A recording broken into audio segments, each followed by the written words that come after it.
बहुत स्वागत है आप सभी का। ये है साल का 347वां दिन और सुबह के 8:30 बज चुके हैं। आप देखना शुरू कर चुके हैं जी दिल्ली एनसीआर हरियाणा पर दिल्ली वाला रेडियो टीवी और मैं हूं आपके साथ सोनाली राय और मैं हूं आपके साथ पूजा खंडूरी। तो समय हो चुका है आपको आपके मतलब की खबरें बताने का। आपको खबरें बताएंगे हम रेडियो टीवी के एक गजब कॉम्बिनेशन में, एक अनोखे लहजे में और एक अलग अंदाज में, जहां आपको खबर सुनाएंगे भी और साथ ही दिखाएंगे भी। आपकी गलियों से लेकर आपके दिन भर की कहानी तक पल पल की हलचल के साथ यहाँ पर हर खबर होगी आपके मतलब की। तो कान खोलिए, दिल लगाइए और जुड़ जाइए हमारे साथ, क्योंकि आप देख रहे हैं दिल्ली वाला रेडियो टीवी।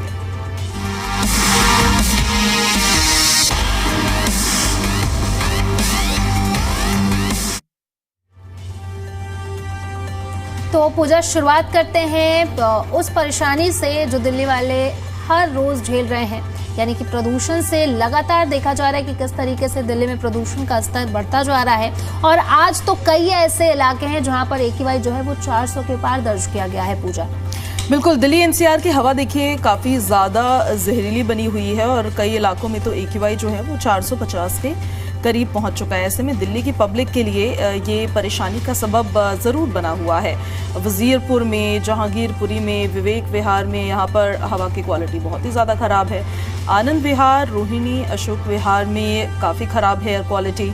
सोनिया विहार, बवाना, नरेला में भी 420 के आसपास अगर एयर क्वालिटी है तो वो बहुत ही ज़्यादा हज़ार्डियस स्टेट होती है। सोनाली, बहुत गंभीर स्थिति होती है जो लोगों को काफ़ी ज़्यादा परेशान करती है। अभी तक हम जो आंकड़े बता रहे थे हाल के फिलहाल के कुछ दिनों में 300 तक वो पहुंच रहा था, लेकिन अब 400 को वो क्रॉस कर गया है। तो इट्स टू मच, ये बहुत ज़्यादा होता है और ये न सिर्फ सेंसिटिव ग्रुप्स के लिए पर एक हेल्दी इंसान के लिए भी बहुत खतरनाक है। आपको खुद ये चीज़ फील होती होगी कि हवा में जो प्रदूषण है वो हमें कितना नुकसान पहुंचा रहा है। बिल्कुल सही कहा आपने पूजा, क्योंकि कल जो AQI था वो 350 के करीब था और 400 के करीब था, लेकिन आज जो AQI है वो 450 के करीब पहुंच गया है। यानी कि एक बार फिर से प्रदूषण का स्तर जो है बढ़ रहा है, जिसकी वजह से लोगों को स्वास्थ्य संबंधी परेशानियां भी हो रही हैं। लोगों को गले में खराश, आंखों में जलन जैसे दिक्कतें हो रही हैं और सबसे ज्यादा परेशान तो वो लोग हैं जिन्हें अस्थमा है, वो सबसे ज्यादा परेशान है। तो एक नजर डाल लेते हैं कि कहां पर कितना AQI दर्ज किया गया। वजीरपुर की बात करें तो 441, जहांगीरपुरी की बात करें तो यहाँ पर AQI 437 है। विवेक विहार की बात करें तो 434 है। आनंद विहार की बात करें तो 434 यहाँ भी AQI है। रोहिणी की बात करें तो 433 यहाँ पर AQI दर्ज किया गया है। बिल्कुल, देखिए सोनिया विहार में 426 AQI रिकॉर्ड किया गया है। इसके बाद बवाना 421 और नरेला में भी 421 AQI दर्ज हुआ है। नेहरू नगर में 418, पटपटगंज में 414, ITO में 415, मुंडका में 415, बुराड़ी में 412, चांदनी चौक में 410 हुआ है। RK पुरम में भी अब इसी तरह से 300 को क्रॉस करता हुआ क्वालिटी इंडेक्स नजर आ रहा है। दिल्ली NCR में एक बार फिर से दिल्ली जो है पूरी तरह से गैस चैम्बर में तब्दील होती नजर आ रही है। बीते कई दिनों से राजधानी की हवा लगातार खराब होती जा रही है और हालात सुधरने का नाम ही नहीं ले रहे हैं। तमाम जो स्टेप्स भी उठाए जा रहे हैं उन स्टेप्स की वजह से भी बहुत ज़्यादा कुछ असर नहीं दिख रहा है, क्योंकि जो ये स्मॉग है और मोटी चादर फॉग की हमें नजर आती है। फॉग कहना भी गलत होगा, इसे स्मॉग ही कहना चाहिए, क्योंकि इसमें स्मोक और फॉग का मिश्रण होता है। तमाम इसमें PM2.5, PM10 और काफ़ी हानिकारक गैसेस होती है जिसका मिश्रण बन के ये स्मॉग बनता है और फिर ये एक अजीब से धुंध दिखाई देती है। आपको याद होगा जब हम छोटे हुआ करते थे उस धुंध में और इस धुंध में कितना फ़र्क होता है। दिल्ली के कई इलाकों में हालात इतने ज़्यादा ख़राब है कि लोगों को खुली हवा में सांस लेना मुश्किल हो गया है। सड़कों पर चलते हुए आंखों में जलन महसूस हो रही है। आपने भी पूजा सड़क पर चलते हुए महसूस किया होगा कि आपको सांस लेने में थोड़ी दिक्कतें आ रही है, गले में खराश जैसी परेशानी हो रही है। तो लगातार दिल्ली वासी जो हैं इन समस्याओं से जूझ रहे हैं, परेशान हैं और लोग भी सड़कों पर उतरे इसको लेकर के सवाल करने के लिए, क्योंकि जिस तरीके से देखा गया पिछले दिनों लोग जंतर मंतर पर पहुंचे, इसी के साथ साथ इंडिया गेट पर भी लोग पहुंचे। अब इसमें आरोप प्रत्यारोप की बातें तो चलती रहती हैं, लेकिन अब इसको लेकर के जनता भी सवाल पूछ रही है, जनता भी सड़क पर उतरे उसको लेकर के, क्योंकि सांस लेना मुश्किल हो गया है और उसी के साथ साथ बहुत सारी बीमारियां हो रही हैं लोगों को इसकी वजह से। प्रदूषण का असर देखिए लोगों की रोजमर्रा की जिंदगी पर भी साफ तौर पर दिखाई दे रहा है। सुबह सुबह टहलने के लिए निकलने वाले लोग अब घर से बाहर निकलने से बच रहे हैं। पार्क और खुली जगहों पर नहीं पहुंच रहे हैं जो खाली नजर आ रही है। सबसे ज्यादा खतरा बच्चों को है, बुजुर्गों को है, पहले से बीमार लोगों पर यह खतरा मंडरा रहा है। डॉक्टर्स का कहना इस पर यह है कि जहरीली हवा में ज्यादा देर तक रहना सेहत के लिए बेहद खतरनाक हो सकता है। अस्थमा, एलर्जीज, सांस की बीमारी से जूझ रहे मरीजों की परेशानी और ज्यादा बढ़ गई है। डॉक्टरों ने सलाह दी है कि लोग बाहर निकलते समय मास्क जरूर पहन लें, जब तक बहुत जरूरी ना हो घर के अंदर ही रहिए भाई। बिल्कुल सही कहा पूजा आपने, और हम भी अपने दर्शकों से यही लगातार आग्रह कर रहे हैं कि अगर आप अपने घर से बाहर निकल रहे हैं तो मास्क का इस्तेमाल जरूर कीजिए। अगर आपके पास नहीं है, आप कंफर्टेबल नहीं है, तो आपके घर में जो मफलर है उसका इस्तेमाल कर लीजिए। इससे आप ठंड से भी बच जाएंगे और साथ ही साथ प्रदूषण से भी बच जाएंगे। और अगर जरूरी ना हो तो आप घर से बाहर ना निकले। अगर कोई एक्सरसाइज है तो आप घर के अंदर ही ट्राई करें कि घर के अंदर ही सुबह एक्सरसाइज कर ले थोड़ा बहुत। बच्चे अगर घर में हैं तो ये आपकी जिम्मेदारी बनती है कि वो अगर स्कूल जा रहे हैं तो आप उन्हें मास्क पहनाकर जरूर भेजें। और साथ ही साथ बच्चे अगर शाम को बाहर जाने की जिद कर रहे हैं तो कोशिश करिए कि उनको कुछ टाइम तक, जब तक प्रदूषण का स्तर जो है कम नहीं होता, तब तक आप उनको घर में ही रखें और घर में ही कुछ ऐसे गेम्स दे दें जिससे बच्चा भी खुश रहे और उसको कोई बीमारी भी ना हो, प्रदूषण से वो परेशान भी ना हो। सरकार और प्रदूषण नियंत्रण विभाग ने हालात को देखते हुए लोगों से सतर्क रहने की अपील की है। गाड़ियों का कम इस्तेमाल करने की अपील की है और अनावश्यक रूप से बाहर ना निकले, ये भी अपील की है। नियमों का पालन करने की सलाह भी दी गई है।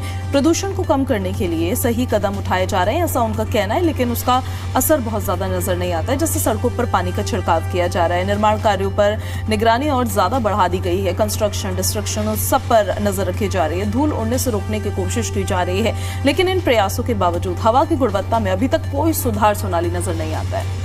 बिल्कुल सही कहा पूजा आपने। वहीं विशेषज्ञों का इसको लेकर के कहना है कि मौसम भी प्रदूषण को और बढ़ा रहा है। हवा की रफ्तार कम होने और तापमान गिरने की वजह से प्रदूषक तत्व हवा में ही फंसे रह जाते हैं। जब तक हवा की दिशा नहीं बदलती और मौसम साफ नहीं होता, तब तक हालात में सुधार की उम्मीद नहीं की जा सकती है। दिल्ली के कई ऐसे इलाके हैं जहां पर AQI बेहद ही खराब है। हम आपको बता भी रहे थे कि कई ऐसे इलाके हैं जहां पर AQI 450 के करीब तक पहुंच गया है, जो सेहत के लिए गंभीर खतरा है। ऐसे में जरूरी है कि आप लोग अपनी सेहत को प्राथमिकता दें, मास्क का इस्तेमाल करें। हम बार बार आपसे अपील कर रहे हैं कि मास्क का इस्तेमाल जरूर करें, घर के अंदर रहें, बच्चों और बुजुर्गों को प्रदूषित माहौल से दूर रखने की कोशिश करें। दिल्ली का ये प्रदूषण संकट एक बार फिर से हमें ये सोचने पर मजबूर करता है कि अगर सही समय पर ठोस कदम नहीं उठाए गए तो आने वाले दिनों में हालात और भी ज्यादा बिगड़ सकते हैं। पर्यावरण की सुरक्षा और प्रदूषण पर नियंत्रण अब सिर्फ सरकार की नहीं बल्कि हर नागरिक की जिम्मेदारी बन चुकी है। तो इसी वजह से देखिए, आप खुद भी ध्यान रखें इस बात का थोड़ा सा कि प्रदूषण के खिलाफ अगर हमें युद्ध लड़ना है तो हम सबको मिलकर लड़ना होगा। तो ये तो पोल्यूशन की बात रही। अब हम आपको ट्रैफिक अपडेट्स दे देते हैं आज की क्या रहने वाली है फटाफट से। लाल किला इलाका जो है वहां पर आपको डिवर्जन्स थोड़ी सी मिलेगी, क्योंकि यूनेस्को से जुड़े कार्यक्रम की वजह से आज 13 दिसंबर आज तक ही दरअसल लाल किला और आसपास की सड़कों पर ट्रैफिक प्रतिबंधित रहेगा, डिवर्जन लागू रहेगा। इस इलाके से गुजरने वाले वाहन चालकों को जो वैकल्पिक मार्ग है उसे अपनाने की सलाह दी गई है। मुरारी तिमारपुर रोड सड़क मरम्मत कार्य के चलते उत्तर पूर्वी और पूर्वी दिल्ली के कुछ हिस्सों में ट्रैफिक धीमा है और डाइवर्जन लागू किया गया है। सेंट्रल और लुटियंस दिल्ली में भी यही हाल है। सुरक्षा व्यवस्था और भीड़ के कारण कुछ सड़कों पर सुस्त ट्रैफिक और अस्थायी बदलाव हो सकते हैं। खास तौर पर पीक आवर्स की बात करें तो उस समय में आपको ज्यादा डाइवर्जन देखने को मिल सकता है। आज क्या नहीं है वो भी जरा हम आपको बता देते हैं। आज के लिए कोई नया VVIP मूवमेंट आधारित फुल डे ट्रैफिक डिवीजन घोषित नहीं किया गया है। मेट्रो सेवाओं में किसी बड़े व्यवधान की सूचना नहीं है। यात्रियों के लिए क्या सलाह है ये भी समझ लीजिए। लाल किला या फिर उसके आसपास के इलाके से बचकर ही निकले। अगर कोई ऑप्शनल रूट है तो उसको ले सकते हैं, आप ट्रैफिक से बच जाएंगे। उत्तर पूर्वी दिल्ली में निकलने से पहले रूट प्लान जरूर कर लें।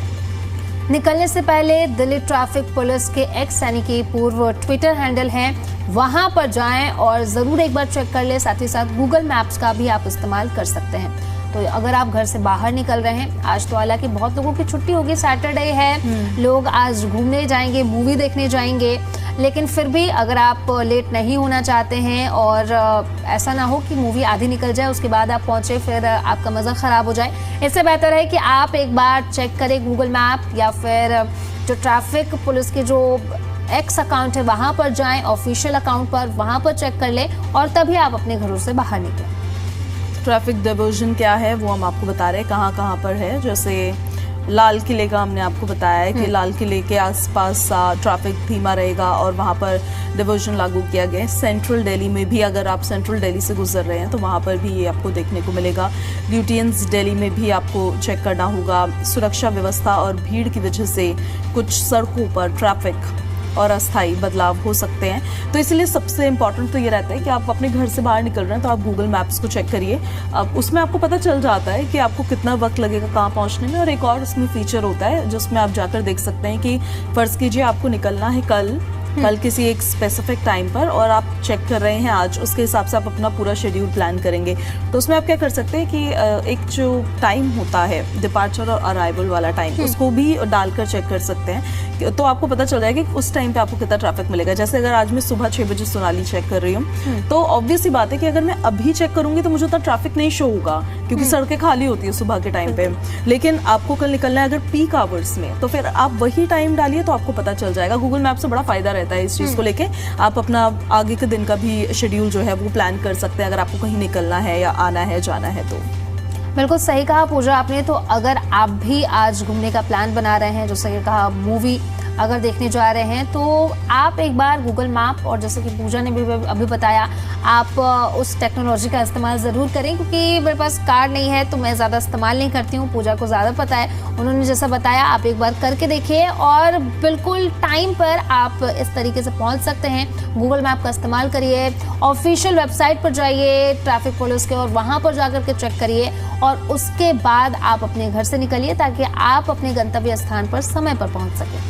बाकी दरअसल एक सोशल मीडिया प्लेटफॉर्म एक्स पर दिल्ली पुलिस की हैंडल भी है उनका, ट्विटर हैंडल जिसे हम कहते हैं, उस पर भी वो अपडेट्स डालते रहते हैं। तो इन केस अगर आप ट्रैफिक से बचना चाहते हो तो उसका भी आप थोड़ा सा ध्यान रख सकते हैं। दिल्ली में ट्रैफिक एक बहुत बड़ा इशू है और अभी से नहीं है, बड़े लंबे समय से। एक तो दिल्ली पूरी भरी हुई है। बिल्कुल, दिल्ली में आप कहीं पे भी जाएंगे वहाँ पर आपको भीड़ ही मिलने वाली है। तो ऐसे में देखिए दिल्ली में ट्रैफिक से आप भली भांति वाकिफ़ होंगे कि कितना ट्रैफिक मिलता है भाई। स्पेशली कुछ स्पॉट्स तो ऐसे जहाँ पर आपको हमेशा मिलेगा ही मिलेगा। तो आप ये भी कर सकते हैं, जो पीक आवर्स होते हैं ऑफिस आवर्स 8 बजे से शुरू हो जाते हैं और 10-11 बजे तक, ये इस टाइम पे भी बहुत ट्रैफिक रहता है। इस टाइम पे कभी आप ट्रैफिक में फंसे हैं कहीं? बिल्कुल, एक बार मैं ऑफिस जा रही थी और मेरा इंटरव्यू था एंड आप बिलीव नहीं करोगी कि मैं पहुंच नहीं पाई और मेरा इंटरव्यू छूट गया और होते होते रह गया। तो देखिए आपका इंटरव्यू ना छूट जाए कहीं और आप सही समय पर पहुंच जाएं, उसका आपको थोड़ा ध्यान रखना होगा। और इसी वजह से ट्रैफिक को देखिए अभी हम तो कुछ कर नहीं सकते हैं उसका, है ना, लेकिन हाँ हम थोड़ा सा अलर्ट रह सकते हैं। हमें अगर पता है, जैसे हमने आपको बताया कि कहाँ कहाँ आपको ट्रैफिक मिलेगा, तो आप उन रूट्स को अवॉइड कर सकते हैं, ऑप्शनल रूट्स की तरफ आगे बढ़ सकते हैं। अब हम खबरों में आगे बढ़ते हैं। दिल्ली सरकार ने निजी स्कूलों की मनमानी फीस बढ़ोतरी रोकने के लिए नया कानून लागू कर दिया है और ये खबर अभिभावकों के लिए है। अब फीस बढ़ाने से पहले सरकारी मंजूरी और पूरी पारदर्शिता अनिवार्य होगी। दिल्ली में निजी स्कूलों की मनमानी फीस बढ़ोतरी पर अब सरकार ने बड़ा और निर्णायक कदम उठा लिया है। दिल्ली सरकार ने दिल्ली स्कूल शिक्षा अधिनियम 2025 और उससे जुड़े नियमों को पूरी तरह लागू कर दिया है। शिक्षा मंत्री आशीष सूद ने इसकी जानकारी देते हुए कहा कि अब कोई भी निजी स्कूल बिना अनुमति और तय प्रक्रिया के फीस नहीं बढ़ा सकेंगे। इस कानून का मकसद अभिभावकों को राहत देना और शिक्षा व्यवस्था में पारदर्शिता लाना है। शिक्षा मंत्री ने इसे 27 साल बाद आया ऐतिहासिक सुधार बताया है। कहा है कि बीते कई दशकों से निजी स्कूलों की फीस बढ़ोतरी अभिभावकों के लिए सबसे बड़ी परेशानी बनी थी, लेकिन पहले की सरकारें इस मुद्दे पर ठोस कानून नहीं ला सकी। मौजूदा सरकार ने कम समय में ये कानून लागू कर दिखाया है, जिससे ये साफ होता है कि सरकार अभिभावकों की समस्या को गंभीरता से ले रही है। मंत्री जी ने स्पष्ट शब्दों में कहा है कि शिक्षा कोई कारोबार नहीं है बल्कि बच्चों का अधिकार है। सरकार ये सुनिश्चित करेगी कि निजी स्कूल मनमाने ढंग से या फिर बिना ठोस कारण के फीस ना बढ़ाए। अब शिक्षा विभाग स्कूलों द्वारा प्रस्तावित फीस वृद्धि की जांच करेगा, उनकी वित्तीय स्थिति की समीक्षा करेगा और पूरी प्रक्रिया की निगरानी रखेगा। बिना मंजूरी फीस बढ़ाने पर तुरंत सख्त कार्रवाई की जाएगी। नए कानून में अभिभावकों को भी बड़ी ताकत दी गई है। फीस बढ़ाने की प्रक्रिया में अभिभावकों की भागीदारी अनिवार्य होगी। हर निजी स्कूल को अपनी फीस संरचना आय व्यय का विवरण और वित्तीय जरूरतें सार्वजनिक करनी होगी। इसके साथ ही शिकायत निवारण के लिए एक मजबूत व्यवस्था भी बनाई गई है ताकि अभिभावक सीधे अपनी बात रख सके। तो दिल्ली में लंबे समय से निजी स्कूल हर साल ट्यूशन फीस, एडमिशन फीस और बाकी शुल्कों में भारी बढ़ोतरी कर रहे हैं। 2007 और 12 में फीस नियंत्रण के प्रयास जरूर हुए, लेकिन कानूनी खामियों के कारण वो ज्यादा समय तक प्रभावी नहीं रह पाए। 2025 तक ये नया कानून उन सभी कमियों को दूर करने का दावा करता है। सरकार ने कहा है कि आने वाले महीने में सभी निजी स्कूल्स की विशेष निगरानी की जाएगी। नियमों का उल्लंघन करने वाले स्कूलों के खिलाफ कठोर कदम उठाए जाएंगे। वहीं सरकार का दावा है कि इस कानून से लाखों अभिभावकों को राहत मिलेगी और बात भी सही है पूजा, क्योंकि इस तरीके का जब कानून लाया गया है तो इससे जाहिर सी बात है कि जो अभिभावक हैं उनको फायदा जरूर मिलेगा और फी के स्ट्रक्चर में भी अब अभिभावकों की भागीदारी दी गई है। तो ये बहुत अच्छी बात है, ये बहुत अच्छी कदम है सरकार की तरफ से और दिल्ली की शिक्षा व्यवस्था अधिक जवाबदेह, ईमानदार और इससे पारदर्शी भी बनेगी। तो देखिए बीच में क्या हुआ था कि काफी ज्यादा जो पेरेंट्स थे इसी वजह से उन्होंने प्रोटेस्ट भी किया था और काफी परेशान हो रहे थे वो, क्योंकि एकदम से फीस हाइक होने लग रही थी प्राइवेट स्कूल्स की तरफ से और उनके बजट पर उसका बहुत बुरा असर पड़ रहा था। और ये भी हमने खबरें कई बार सुनी कि जो उनके बच्चे थे उनको भी हैरास किया जा रहा था, कभी स्कूल ना आने के बाद, कभी लाइब्रेरी में बैठाए रखने के बाद, फीस जमा ना करने पर, और बहुत ज्यादा हाइक 81% हाइक तक हमने देखी थी। और कितना ज्यादा परेशान हो गए थे पेरेंट्स। उस टाइम पे बार बार यही सवाल किया जा रहा था कि भाई कुछ करिए आप, ताकि अभिभावकों की जो चिंता है वो खत्म हो। वो अपने दफ्तर जाने की जगह वो सड़कों पर थे, वो प्रोटेस्ट कर रहे थे। इस वजह से ये नया कानून जो है माना जा रहा है कि ये बड़ी राहत जो है अभिभावकों को देने वाला है। बिल्कुल सही कहा पूजा आपने, क्योंकि पिछले दिनों में जिस तरीके से देखा गया कि पेरेंट्स खुद सड़कों पर उतरे, उन्होंने इसको लेकर के प्रदर्शन किया और अब इस नए कानून में अभिभावकों को बड़ी ताकत दी गई है। फीस बढ़ाने की प्रक्रिया में अभिभावकों की भागीदारी अनिवार्य होगी। हर निजी स्कूल को अपनी फीस संरचना, आय व्यय का विवरण और साथ ही वित्तीय जरूरतें सार्वजनिक करनी होगी। इसके साथ ही शिकायत निवारण के लिए एक मजबूत व्यवस्था भी बनाई गई है ताकि अभिभावक सीधे अपनी बात रख सके। तो ये बहुत ही बड़ा फैसला है पूजा मेरे हिसाब से, क्योंकि जैसा कि आपने पहले बताया कि उनको प्रदर्शन करना पड़ा और 81% हाइक बहुत बड़ी बात होती है और एक पेरेंट्स के लिए कि वो इतनी बड़ा अमाउंट एक साथ बढ़ जाए तो बहुत परेशानी होती है, लेकिन अब इससे अभिभावकों को फायदा मिलेगा। तो ये तो देखिए स्कूल फीस को लेकर जो मंत्री जी ने जानकारी दी है वो हम आपको बता रहे थे। और अब हम आगे बढ़ते हैं और एक और खबर आपको बता देते हैं। दिल्ली मेट्रो के नया जो गोल्डन लाइन कॉरिडोर है उसके बारे में ताज़ा जानकारी आपको देते हैं, जिसका निर्माण कार्य हाल ही में शुरू हुआ है। दिल्ली मेट्रो रेल कॉरपोरेशन यानी DMRC ने फेज 4 के तहत लाजपत नगर से साकेत G ब्लॉक तक के लिए गोल्डन लाइन कॉरिडोर का निर्माण आधिकारिक रूप से शुरू कर दिया है। आज पुष्प भवन साकेत के पास पहला टेस्ट ट्रायल और ग्राउंड ब्रेकिंग समारोह आयोजित हुआ है, जिसमें DMRC के प्रबंधन निदेशक और वरिष्ठ अधिकारी इसमें मौजूद रहेंगे। क्या होगा नया, ये भी हम आपको बता देते हैं। ये नया एलिवेटेड मेट्रो कॉरिडोर लगभग 8 स्टेशन पर फैला होगा। लाजपत नगर के साथ साथ कई ऐसे स्टेशन हैं जिन्हें इससे कनेक्ट किया जाएगा। और चलिए अब हम आपको बता देते हैं कि सोने चांदी के दाम क्या है। आज रोजाना गिरते बढ़ते रहते हैं, लोगों को हैरान करते हैं। सोने चांदी के दाम तेजी से बढ़ रहे हैं। 10 ग्राम सोना महंगा होकर 1,35,215 रुपए पर पहुंच गया। वहीं चांदी की अगर बात करें तो चांदी की कीमत 2,04,000 पर केजी तक पहुंच गया, यानी कि लगातार जो चांदी की कीमत है वो बढ़ती जा रही है, ऑल टाइम हाई पर है।